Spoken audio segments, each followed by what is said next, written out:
आजकल के युवा एक दूसरे से प्रेम करते हैं तो क्या करते हैं? सुबह की शुरुआत कैसे होती है? किस तरह का संदेश भेजते हैं? क्या उनके मन में मिलने की वह इच्छाएं, वह उत्साह वैसे ही होता है जैसे कभी 60s 70s 80s के युवाओं में होता था? शायद हाँ और शायद नहीं। क्यों?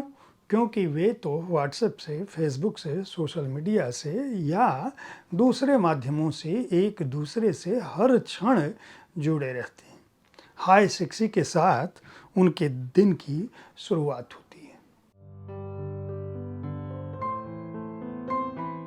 नमस्कार, आप देख रहे हैं साहित्य तक के बुक कैफे का एक दिन एक किताब कार्यक्रम। मैं हूं जयप्रकाश पांडे। आज शनिवार है और मैं अंग्रेजी की जिस पुस्तक पर अपनी राय के साथ उपस्थित हूं उसका नाम है too good to be true.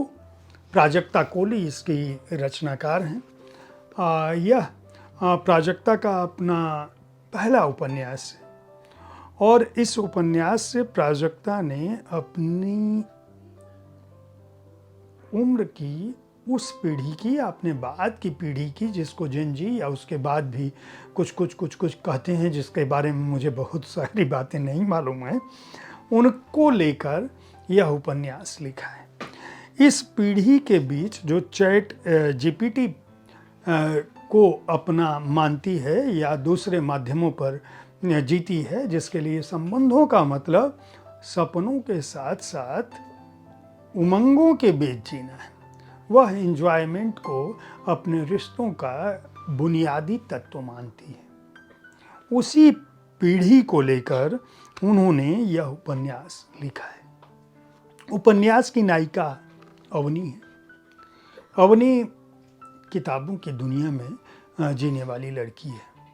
वह कहानियाँ पढ़ती है, उपन्यास पढ़ती है, किताबों के बीच रहती है और वह उनके बीच से जो प्रेम का स्वप्न देखती है, वह सोचती है कि उसके पास, जैसे पुरानी कहानियों में राजकुमार उसके सपनों का नायक आता है, अवनी भी सोचती है कि उसकी ज़िंदगी में कोई ऐसा लड़का होगा क्या जो परफेक्ट होगा। जो भाषा है वह आज की भाषा है। मैं उस तरह की भाषा जो बच्चे आजकल बोलते हैं वह अपने नायक को मिलती है तो एक शब्द है इसमें, this guy is fucking perfect.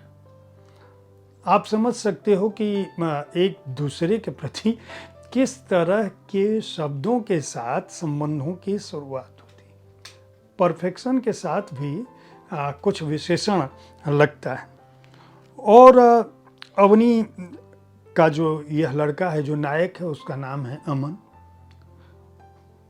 अमन और अवनी एक दूसरे से जब मिलते हैं, यानी कि उनके बीच रोमांस की बात शुरू होती है, वह भी कहाँ, किताबों की दुनिया। आप यह समझिए कि ये जो प्रेम गाथा है too good to be true, यह उन लोगों की गाथा है जो किताबों की दुनिया से संबंध रखते हैं। अगर ये पीढ़ी किताबों की दुनिया से अलग वाली होगी तो आपस में किस तरह का संवाद करती होगी, यह आपको स्वयं समझना चाहिए।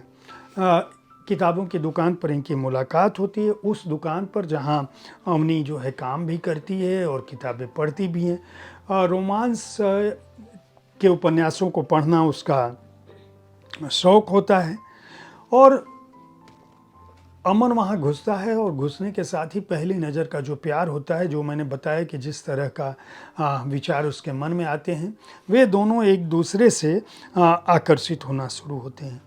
अमन हॉट है,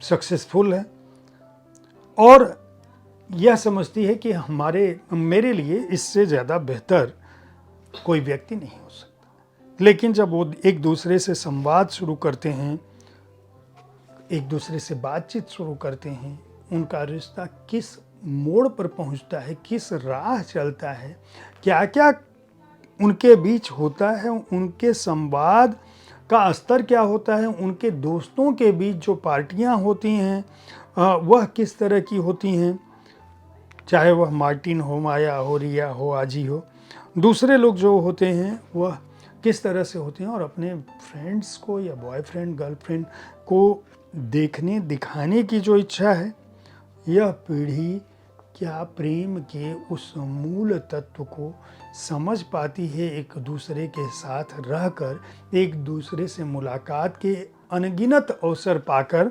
उसके लिए आपको इस उपन्यास को पढ़ना पड़ेगा।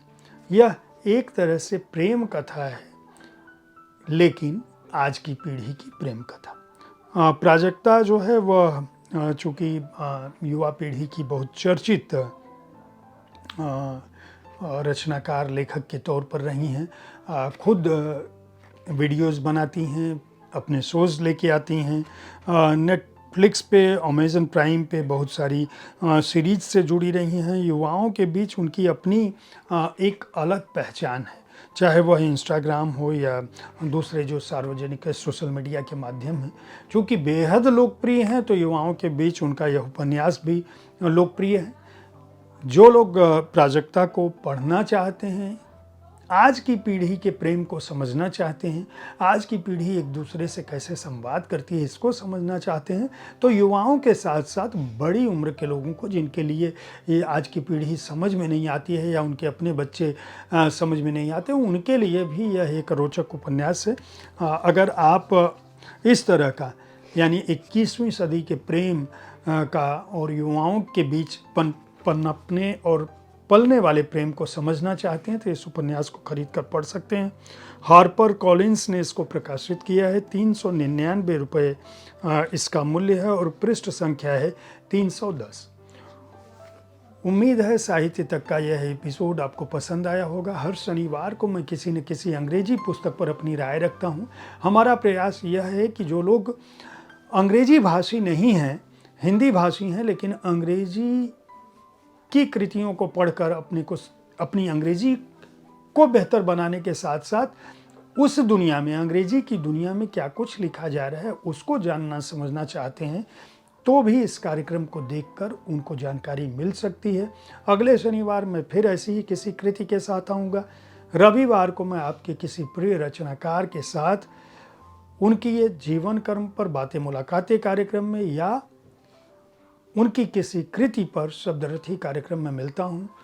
हमारे कार्यक्रम को देखते रहें, इसके बारे में अपनी राय से अवगत कराते रहें। धन्यवाद।